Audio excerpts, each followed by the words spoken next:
Well, it looks like there's a new player in the HomeKit smart lock game. In this video, we look at the Reagle smart lock.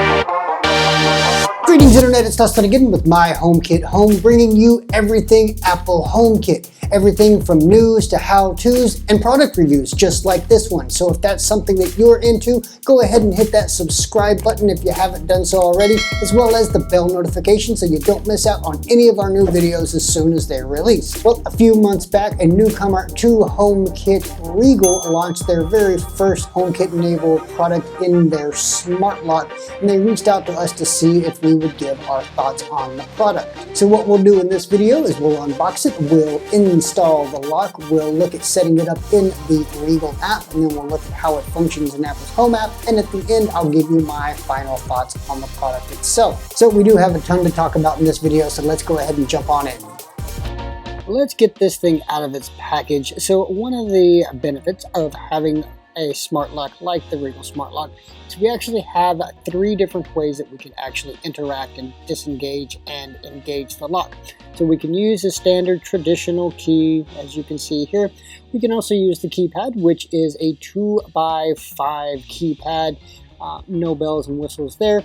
It also has the Reagle button up top, which allows you to, basically it's an enter key, and it also allows you to lock the door if the door is unlocked. And in the kit, we get all of the necessary parts that we need: strike plate, latch, front of the device, and the back of the device.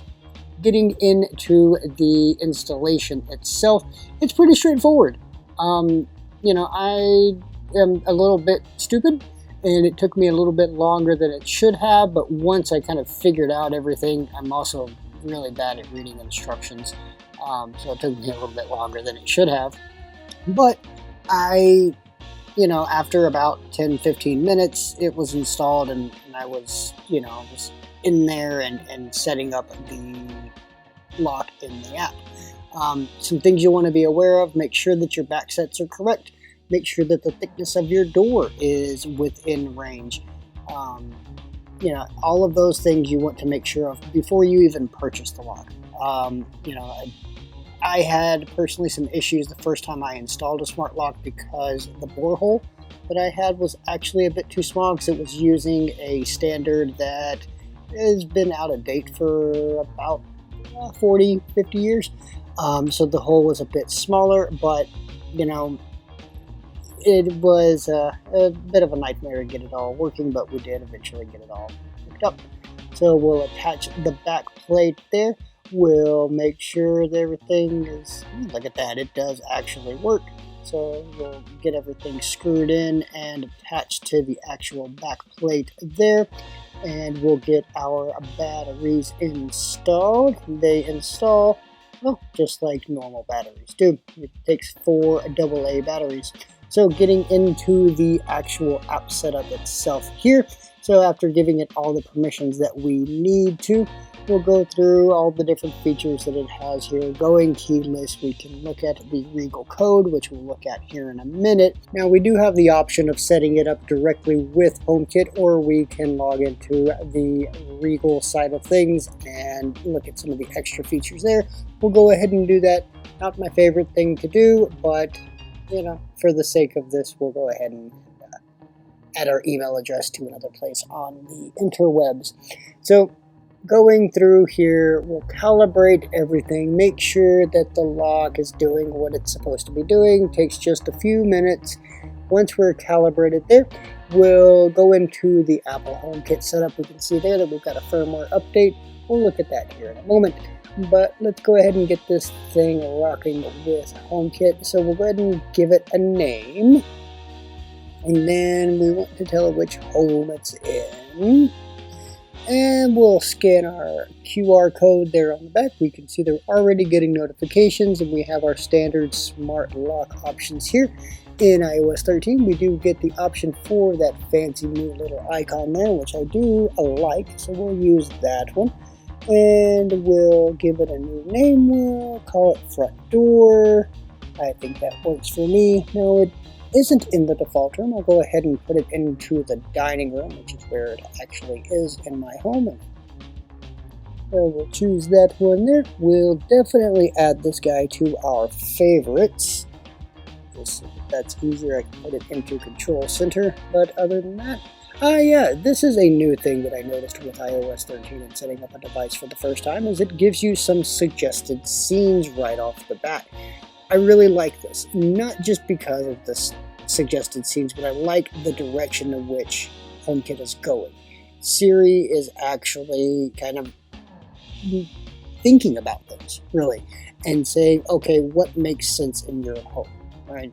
So that's a really great step in the right direction in terms of AI and HomeKit in general. But anyway, that aside, we'll go into the app and we can see here nothing too fancy, but we can engage and disengage the lock just by tapping on it there. So in terms of responsiveness, the lock is pretty responsive.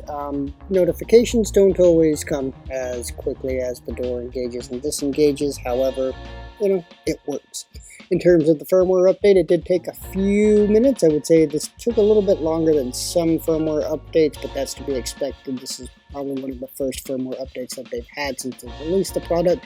And it's good that they're actually working on, kind of working out those kinks.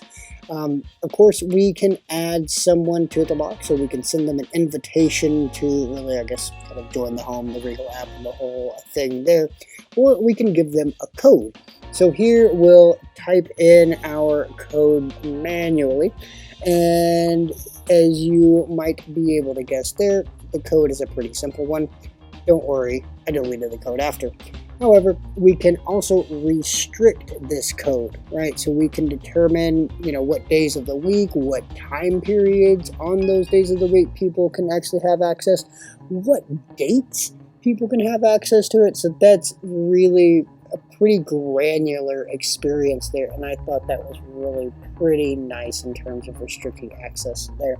So tapping next, we'll go ahead and give this bad boy a name. We'll call it a test because, well, this is only a test.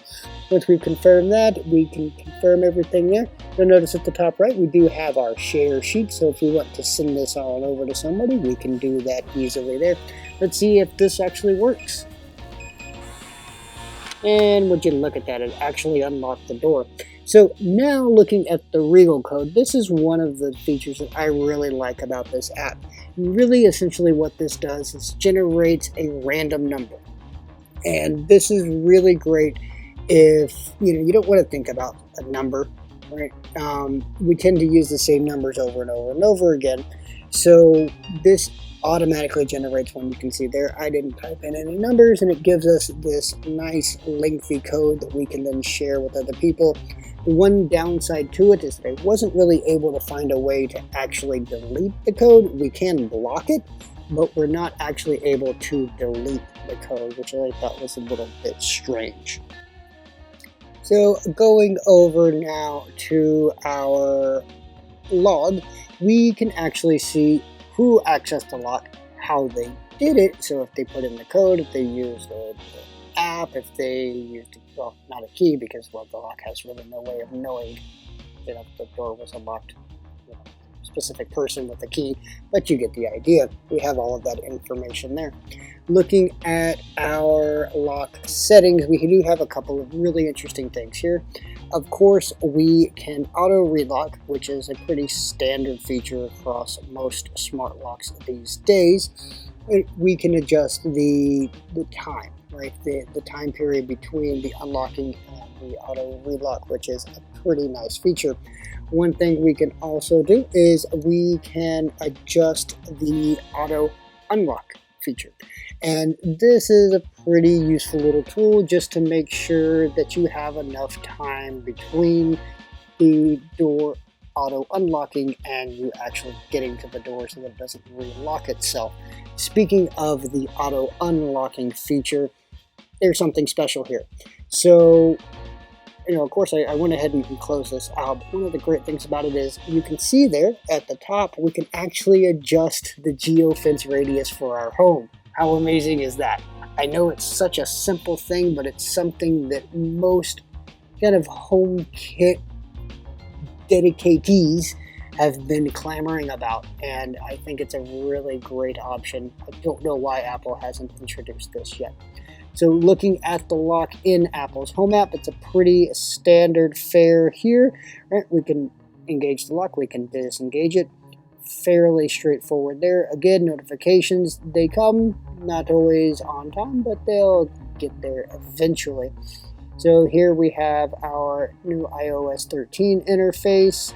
Turn it on, turn it off. Color schemes there, a little bit strange, but you kind of get the idea.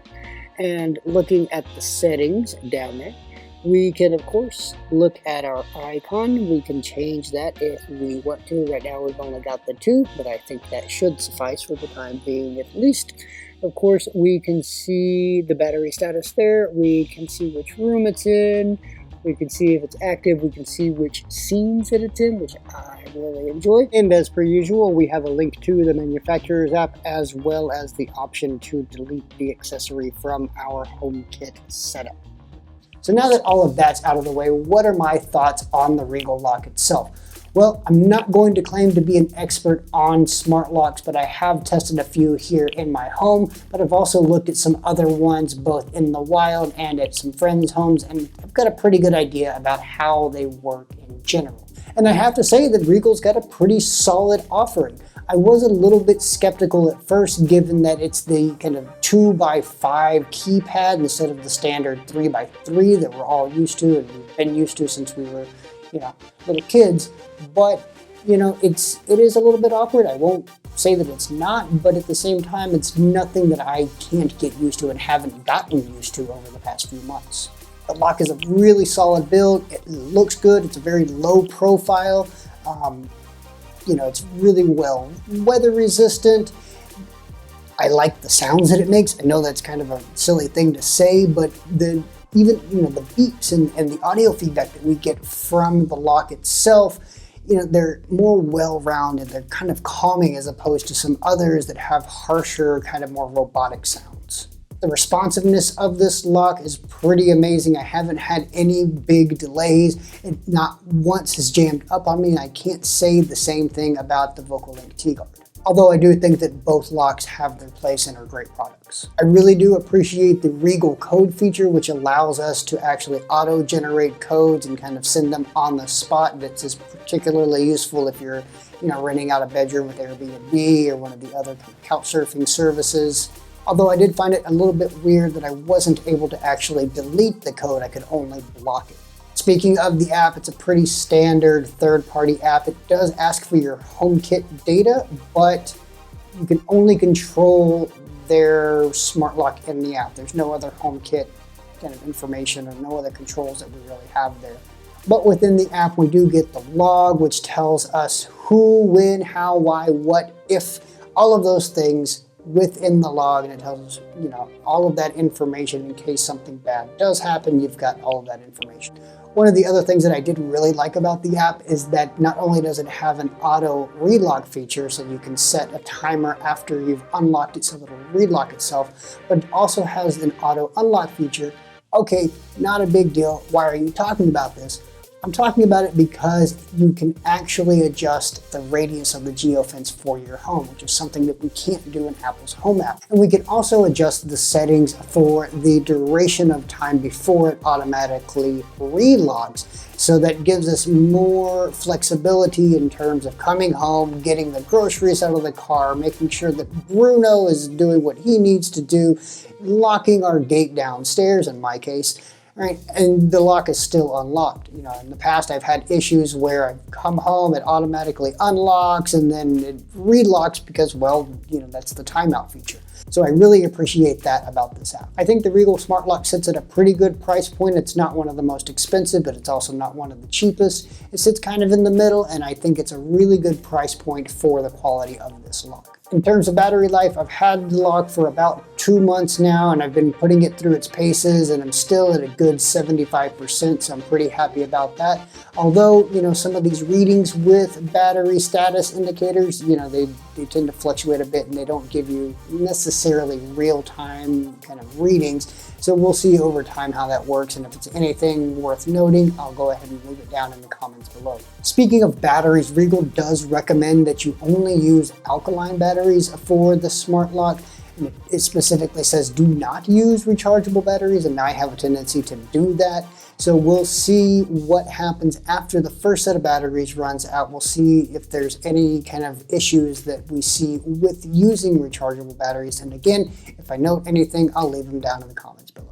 Well, that really wraps up everything that I have to say about the Reagle Smart Lock. Which is your favorite HomeKit-enabled smart lock? Let us know in the comments down below. As always, if you found the video useful, please give us a big thumbs up. And if you found the video really useful and are thinking about picking up one of the Reagle Smart Locks, consider using the link in the description box down below. Also in the description box, you'll find links to our social media over on Facebook, Twitter, and Instagram at MyHomeKitHome, as well as the blog over at myhomekithome.com. Well, that's a wrap on another video. I do thank you for watching, and until I see you in the next one, this has been Dustin with My HomeKit Home.